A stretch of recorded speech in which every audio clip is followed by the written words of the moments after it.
Today, at the first leg of the B20 South Africa 2025 Summit in Sandton, the conversations were big, bold, and one thing was fundamentally clear. The future of global growth runs straight through Africa.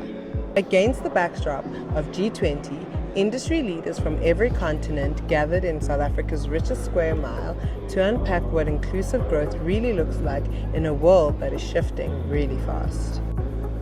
At the opening of the summit, B20's co-chair, Nonkululeko Nyembezi, did not mince her words.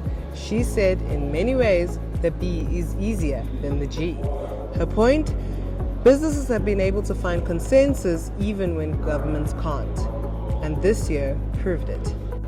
Nyembezi also highlighted one of the summit's big wins, a fully inclusive and representative B20.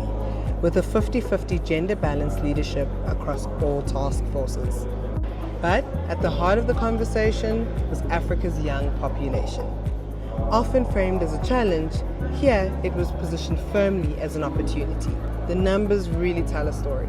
With over 12 million young people entering Africa's job market every year, only 3 million jobs are created on the continent. Overseas, Safara, Ethiopia, called job creation, savings mobilization, and attracting capital pressing social needs, not just economic ones. And across the summit, leaders echoed this call. Africa needs meaningful partnerships and investments that create real and shared returns. Another key message that was echoed: a strong private sector needs a strong public sector, especially now that we're at the backdrop of the G20, which will take place this weekend.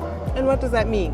Simply put, this means that the rule of law, sound policies, and education systems need to actually prepare young people for the world of work. The message at the B20 was crystal clear. Africa isn't the sidelines for the global economy, it's the engine room. And if the world wants sustainable growth, the continent needs investment, partnership, and a fair chance to show what it can actually do. For the full story on the B20 South Africa Summit 2025, head on over to www.forbesafrica.com or follow us on all our platforms for more.